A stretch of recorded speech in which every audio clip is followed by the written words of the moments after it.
Lord Ashcroft has now wheeled in with the Angela Rayner story, and rather than Angela Rayner feeling upset that she's the target of all this smearing, now Ashcroft is saying that he's upset that Keir Starmer has accused him of smearing Angela Rayner. Keir Starmer is quite right. Two billionaires sneering or smearing at Angela Rayner over her tax affairs, over a very small issue. Now, the fact that it's got to this point strongly suggests that Angela Rayner has made a mistake. But it's a mistake. Surely. It's not an intentional attempt to defraud the tax office. It's a mistake. If anything has gone wrong, it's a mistake. And it's a mistake that was taken after she took advice.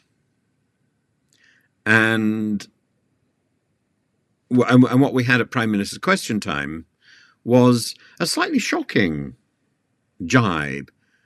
As Starmer said, we have a billionaire Prime Minister, a billionaire peer, both of whose families have used schemes to avoid millions of pounds of tax, smearing a working class woman. Absolutely true. And it doesn't matter whether Ashcroft's book, Red Queen, was full of insinuations. The optics are already there, that this is a rich man attacking a hard-working politician on the left. And Ashcroft says, I'm shocked that a former director of public prosecutions could abuse parliamentary privilege by accusing me of smearing Angela Rayner over tax allegations. If he reads my book, which I suggest is an essential precursor for offering a critical view about its contents, he will discover that I make no allegations whatsoever about any impropriety on the part of his deputy. I think an apology might be in order. And, you know, it's not necessary to make allegations. In the case of Ashcroft, simply to raise the issue is to wave a red flag. And what is the point? Somebody said Lord Ashcroft has got more front than Blackpool. It's true. It's true. But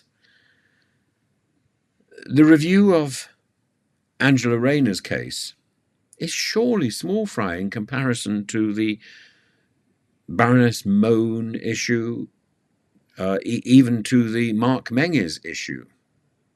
There are serious problems with morality in the Conservative Party, and trying to suggest that there's a fundamental problem in the Labour Party is perhaps disingenuous. I think, on the other hand, to suggest that the Labour Party is squeaky clean would be absurd. The problem is not whether one side or the other is better or worse. The problem is that the entire system is nobbled with naughtiness. And there isn't a clear explanation of anything that's going on, because clarity isn't the aim. The aim is to smear. The aim is to question people's integrity. And I think we ought to have an understanding that if somebody is in politics, then their integrity is an assumption. That is why the language exists, the honourable member.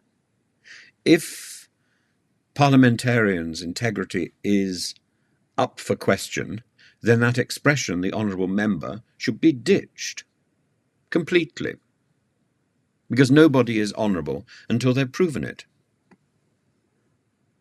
And in fact, it's not that these people are exceptions. It seems to be running through the entire Parliament. And I think it's worth pointing out that although there's a list of Conservative parliamentarians who have had the whip removed for various reasons, there's a similar list of Labour parliamentarians who've had the whip removed for various reasons. The Labour Party does not have a monopoly on goodness, and nor does the Conservative Party. It seems that simply moving through those doors of Westminster is an invitation to behave recklessly and with arrogance.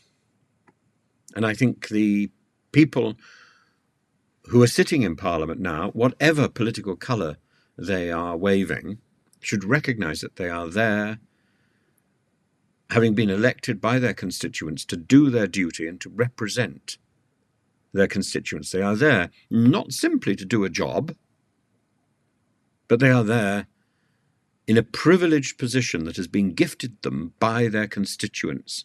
And I think they sometimes forget that. They are there as an icon and as a representative of the best in our country. And if they can't come up to that, they need to resign and make way for somebody who can.